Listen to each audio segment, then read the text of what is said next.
കാണാൻ ഭംഗിയില്ലാത്ത ഈയൊക്കെ എന്തിനാ അവളെ ചാനൽ തുടങ്ങിയത്? ആരാ എൻ്റെ ചാനലൊക്കെ കാണുക? എങ്ങനെയുണ്ട് ഈ ഒരു ചോദ്യം? ഇത്തരത്തിലുള്ള ചോദ്യങ്ങളൊക്കെയാണ് കേട്ടോ യൂട്യൂബ് ചാനൽ തുടങ്ങിയ ശേഷം ഞാൻ നേരിട്ടിട്ടുള്ളത്. ഏതായാലും ഒരു ചാനൽ തുടങ്ങുക എന്നുള്ളത് എൻ്റെ ഏറ്റവും വലിയൊരു ആഗ്രഹമായിരുന്നു കേട്ടോ. അങ്ങനെ ഞാൻ ഒരു ചാനലൊക്കെ തുടങ്ങി സെറ്റാക്കി. അങ്ങനെ ദിവസങ്ങളൊക്കെ കഴിഞ്ഞ് പോയി. സബ്ബൊന്നും വല്ലാണ്ട് കൂടി വരുന്നില്ല എന്ന് കണ്ടപ്പോൾ ഞാൻ വാട്സപ്പിൽ സ്റ്റാറ്റസ് വെച്ചു. ആ സ്റ്റാറ്റസ് വെച്ചതാണ് ഏറ്റവും വലിയ ഭാരമായി വന്നത് കേട്ടോ. അങ്ങനെ സ്റ്റാറ്റസ് വെച്ചു, ഫ്രണ്ട്സ് അറിഞ്ഞു, ഫ്രണ്ട്സും റിലേറ്റീവ്സും എല്ലാവരും അറിഞ്ഞു. അങ്ങനെ നാട്ടിൽ മൊത്തം പാട്ടായി ഞാൻ ചാനൽ തുടങ്ങിയ വിവരം. കാണുന്നിടത്തുനിന്നും പോകുന്നിടത്തുനിന്നൊക്കെ കളിയാക്കലായി. യൂട്യൂബർ വരുന്നു, ബ്ലോഗർ വരുന്നു എന്ന് പറഞ്ഞ് കളിയാക്കലായി. എന്നെ മാത്രമല്ല കേട്ടോ, എൻ്റെ കുട്ടികളെ കൂടി കളിയാക്കാൻ തുടങ്ങി. കാരണം വീഡിയോസിൽ എപ്പോഴും എൻ്റെ മക്കളും ഉണ്ടാവാറുണ്ട്. ഏട്ടനെ പിന്നെ എന്താണെന്നറിയില്ല, ആരും അങ്ങനെ ഇതുവരെ കളിയാക്കിയിട്ടൊന്നും ഇല്ലയെന്ന് പറഞ്ഞിട്ടോ. ഇനിയിപ്പോൾ കളിയാക്കിയാലും ആൾക്കാരൊന്നും വിഷയമില്ല കേട്ടോ. ആളെന്നോട് പറയും, നമുക്ക് ഇങ്ങനെ ചാനൽ തുടങ്ങി എന്തെങ്കിലും ഒരു പൈസ കിട്ടിയാൽ അതൊരു കാര്യമല്ലേ, ഈ തുടങ്ങിക്കോ എന്ന് ആൾ പറഞ്ഞ്. ആൾ നല്ല സപ്പോർട്ടാണ്. അങ്ങനെ ഞാൻ എൻ്റെ ചാനലായിട്ട് മുന്നോട്ട് പോകാൻ തുടങ്ങിയേ. അങ്ങനെ ഞാൻ ചാനലിൽ ലോങ് വീഡിയോസൊക്കെ അപ്ലോഡ് ചെയ്യാൻ തുടങ്ങി. ലോങ് വീഡിയോസ് അപ്ലോഡ് ചെയ്യുമ്പോൾ സംസാരിക്കുന്നതിൻ്റെ ഇടയിൽ ടോ എന്നിങ്ങനെ പറഞ്ഞുകൊണ്ടിരിക്കും ഞാൻ. അപ്പോൾ ചിലരൊക്കെ എന്നെ വിളിച്ചിട്ട് പറയും, രേവതി അങ്ങനെ പറയരുത് കേട്ടോ, എഴുതി വെച്ചിട്ട് റെക്കോർഡ് ചെയ്യണേ, അങ്ങനെയൊക്കെ പറയുന്നവരുണ്ട് കേട്ടോ. പക്ഷേ അതിൻ്റെ ഇടയിൽ ഏറ്റവും വലിയ വിഷമം ഉണ്ടാക്കിയത് എന്താണെന്ന് വെച്ചാൽ, നമ്മളെ കൂടെ നിൽക്കുന്ന, നമ്മളെ നന്നായിട്ട് അറിയുന്ന ആളുകളുണ്ടല്ലോ, നമ്മളെ വീട്ടിലെ ബുദ്ധിമുട്ടും കാര്യങ്ങളും എല്ലാം അറിയുന്ന ആളുകൾ കളിയാക്കി പറയുന്നതാണ് കേട്ടോ. ഇപ്പം എൻ്റെ അടുത്ത് ആൾ ചോദിച്ചു, എന്തായടി പൈസയൊക്കെ വരാൻ തുടങ്ങിയോന്ന് ചോദിച്ചു. അപ്പോൾ ഞാൻ പറഞ്ഞു, ഇല്ല, വ്യൂ കുറവാണ്, വ്യൂ ഉണ്ടെങ്കിലേ പൈസ വരുള്ളൂ എന്ന് പറഞ്ഞു. അപ്പോൾ എങ്ങനെയാണ് അപ്പോൾ ഇനി വ്യൂ വരിക? ഞാൻ എല്ലാവരും കാണണം, അപ്പോൾ നിങ്ങളൊക്കെ കാണി നിങ്ങളെ ഫോണിൽ നിന്ന് പറഞ്ഞിട്ടോ. നമുക്കറിയില്ല, അങ്ങനെയൊന്നും പറയാൻ പാടില്ല, അതൊന്നും നമുക്കറിയില്ല കേട്ടോ. അപ്പോൾ ആൾ പറയും, എടുത്തേക്ക് പറയുകയാണ്, നമ്മൾ മുഖത്തടിച്ച പോലെ. അങ്ങനെ ഇപ്പോൾ ഞാൻ കണ്ടിട്ട് ഈ പൈസ ഉണ്ടാക്കണ്ട. സത്യം പറഞ്ഞാൽ ഞാനിത് കേട്ടപ്പോൾ കുറച്ച് നേരം ഒന്ന് സ്റ്റക്കായി നിന്നു കേട്ടോ. അങ്ങനെ ഇപ്പോൾ ഞാൻ കണ്ടിട്ട് ഈ പൈസ ഉണ്ടാക്കണ്ടെന്ന് പറയുമ്പോൾ എനിക്കെന്താ വല്ലാത്തൊരു ഫീല്. ഒരു മനസ്സറിഞ്ഞ് പറഞ്ഞതാണെങ്കിലും അല്ലാതെ വെറുതെ തമാശയ്ക്ക് അങ്ങോട്ട് പറഞ്ഞതാണെങ്കിലും പിന്നെ എനിക്ക് വല്ലാത്തൊരു ടെൻഷനായിട്ടോ. ടെൻഷൻ വെച്ചാൽ അങ്ങനെ നമ്മൾ ലിങ്കും കാര്യങ്ങളൊന്നും എവിടെയും ഷെയർ ചെയ്യേണ്ടില്ലേന്നോ അങ്ങനെയൊക്കെ തോന്നിപ്പോയി.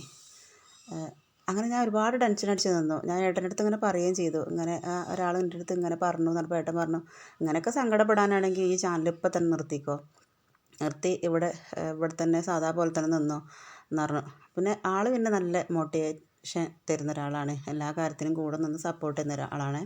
അങ്ങനെ അതിൻ്റെ ശേഷമാണ് ഞാനിങ്ങനെ നമ്മളെ സാബ് ടോക്ക് എന്ന് പറഞ്ഞൊരു സാബർ സാറിൻ്റെ ക്ലാസ് കാണാൻ തുടങ്ങിയത് കേട്ടോ.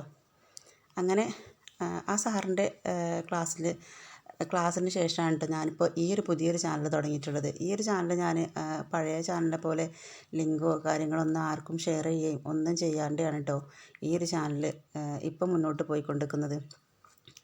അപ്പോൾ ഒരു സാബർ സാറിൻ്റെ ആ ഒരു ചാനൽ കണ്ട ശേഷമാണ് എനിക്ക് മനസ്സിലായത്, ഇങ്ങനെ നമ്മൾ ലിങ്ക് ഷെയർ ചെയ്യുന്നതും കാര്യങ്ങളൊക്കെ യൂട്യൂബിന് പാടില്ലാത്ത, അല്ലെങ്കിൽ ഷെയർ ചെയ്യാൻ അതൊരു ബാഡായിട്ടുള്ളൊരു ഇമ്പ്രഷനാണ് നമ്മുടെ ചാനലിൽ തരിക എന്നുള്ളതൊക്കെ ഞാൻ മനസ്സിലാക്കിയത് സാറിൻ്റെ ചാനലിലേക്ക് വന്നതിന് ശേഷമാണ് കേട്ടോ.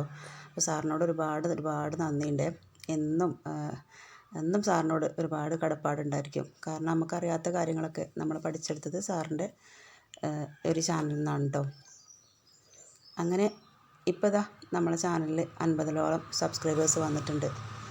അപ്പോൾ ഇതുവരെ എന്നെ സപ്പോർട്ട് ചെയ്ത എല്ലാ കൂട്ടുകാർക്കും ഒരുപാട് നന്ദിയുണ്ട്. വ്യൂ ആണെങ്കിലും 50ലേറെ വ്യൂവും കാര്യങ്ങളൊക്കെ വരുന്നുണ്ട്. അപ്പോൾ ഇതാണ് നമ്മുടെ പുതിയൊരു ചാനൽ. അപ്പോൾ നമ്മുടെ ചാനൽ കണ്ടിട്ട് ഇഷ്ടമാവുന്നവരുണ്ടെങ്കിൽ നമ്മളെ സബ്സ്ക്രൈബ് ചെയ്ത് ലൈക്കും കമൻറ്റും ഒക്കെ തന്ന് സപ്പോർട്ടാക്കണം കേട്ടോ. ഇന്നിപ്പോൾ ഞാൻ എൻ്റെ ഒരു ചെറിയൊരു വിഷമം പറയാനായിട്ടാണ് കേട്ടോ ഈ ഒരു വീഡിയോ എടുത്തിട്ടുള്ളത്. വിഷമം എന്ന് വെച്ചാൽ, ചിലരൊക്കെ എൻ്റെ അടുത്ത് പറയും, ഈ ഞങ്ങളെ വീഡിയോയിൽ എടുക്കണേന്ന് പറയുന്നവരുണ്ട്. ചിലർ എൻ്റെ കുട്ടികളെയും വീഡിയോയിൽ എടുക്കരുതേന്ന് പറയുന്നവരുണ്ട് കേട്ടോ. അപ്പോൾ ഞാൻ പറയാം, മിന്നുന്നതെല്ലാം പൊന്നല്ല നമ്മൾ പണ്ടുള്ളവർ പറയുമല്ലോ, അത് സത്യമാണ്. ഒരു ചാനൽ തുടങ്ങിയപ്പോഴാണ് നമ്മളെ കൂടെയുള്ളവരുടെ ഒരു മനോഭാവം എന്താണ് നമ്മൾ രക്ഷപ്പെടും എന്നുള്ളൊരു ചിന്ത അവർക്കും കൂടി വന്നു. ഇങ്ങനൊരു ചാനലിലൂടെ നമ്മൾ രക്ഷപ്പെട്ടാലോ എന്ന് കരുതിയിട്ടാണോ ഇനി അവരുടെ മക്കൾ കാരണം നമ്മൾ പൈസ ഉണ്ടാക്കണ്ടെന്ന് വിചാരിച്ചിട്ടാണോ എന്താണെന്നറിയില്ല. അങ്ങനെയൊക്കെ എല്ലാവരും ഒരുപോലെയല്ല, മിന്നുന്നതെല്ലാം പൊന്നല്ല എന്ന് സത്യം.